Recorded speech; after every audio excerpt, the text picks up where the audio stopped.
কিরে, ভর সন্ধ্যাবেলা এরকম মাথা নিচু করে বসে আছিস কেন? কি হয়েছেটা কি? বাবা কেন এক্ষুনি আমার বিয়ে দিতে চাইছে? তা তুই কি এক্ষুনি বিয়েটা করতে চাইছিস না? না, কিন্তু কেন? আমার খুব ভয় হয় রে দাদা। কিসের ভয়? রোজ তো কত খারাপ খবর দেখি, খবরের কাগজে, টিভিতে। বউ পেটাচ্ছে, পুড়িয়ে মারছে, বেচে দিচ্ছে। আরে পাগলি, তাই বলে কি দেশে ভালো ছেলে নেই? আচ্ছা আচ্ছা, একটা কথা শোন, তুই একটু শান্ত হ। আমি দেখছি বাবু, একটু শান্ত হ।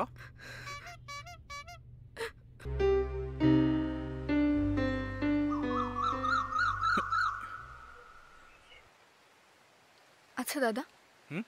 তোর কোনো ভালো বন্ধু নেই রে? হ্যাঁ আছে তো, আমার বেস্ট ফ্রেন্ড পরাশর। জানিস, ও এখন একটা উচ্চ মাধ্যমিক স্কুলে পড়ায়। সেই যে ছোটবেলায় যার বাবা মারা গেছেন। ঠিক। ওর মন খারাপ হলে ও আকাশের চাঁদের দিকে তাকিয়ে নজরুল গীতি গাইতো। আর গানটার কথা মনে আছে তোর?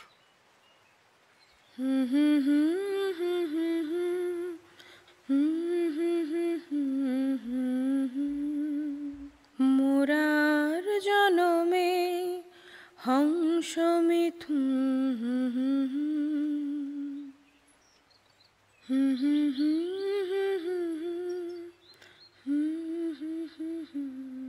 জানিস, ও এখন গড়িয়ায় একটা সুন্দর ফ্ল্যাট ভাড়া নিয়ে ওর মাকে নিয়ে থাকে। তুই তাহলে একদিন ওকে আমাদের বাড়িতে নিয়ে আয় না রে দাদা। আমাদের বাড়িতে? তুই বরং একটা কাজ কর, তুই পরের শনিবার কলকাতা চলে আয়, তাহলে রবিবার আমরা সবাই মিলে ওর বাড়িতে যাব। গুড আইডিয়া রে দাদা।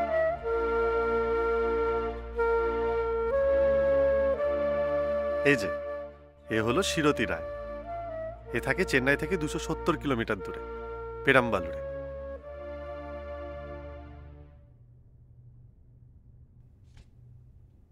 আর এ হলো সায়ন, এখানেই থাকে কলকাতায়, SOS ভিলেজে, পথশিশু, ক্লাস 1-এ পড়ে।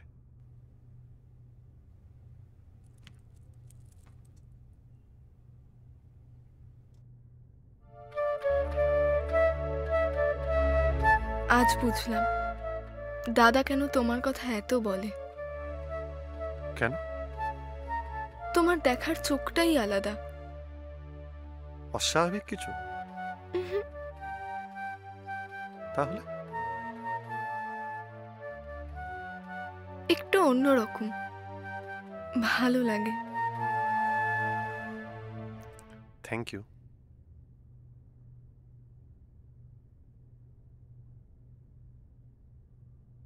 আচ্ছা,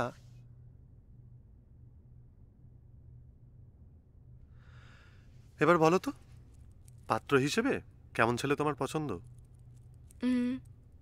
সেই রকম ছেলে যে শিক্ষাটা গ্রহণ করেছে বুকের মধ্যে। বাপরে, একটু সহজ করে বলো। আচ্ছা, একজন শিক্ষিত মানুষের কাছে তুমি কি চাইবে? ভালো ব্যবহার। ব্যাস, শুধু এটুকুই? আর কি?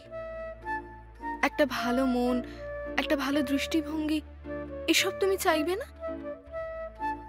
আসলে কি জানো তো, আমরা ধরেই নিই যে একজন শিক্ষিত মানুষের মধ্যে এই বিশেষত্বগুলো থাকবেই।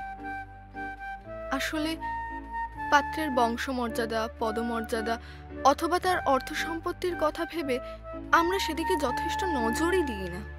তারপর দুদিনেই লোভী আর স্বার্থপর মনটা বেরিয়ে পড়ছে। নন্দিনী, আমার কি মনে হয় জানো? কি? তোমার পাত্র সন্ধানের দায়িত্ব না তুমি অন্য কাউকে দিও না। কেন? কারণ যে অন্তর্দৃষ্টি মানুষের হৃদয়কে দেখতে পায়, ঈশ্বর তোমাকে তা দিয়েছেন। Thank you.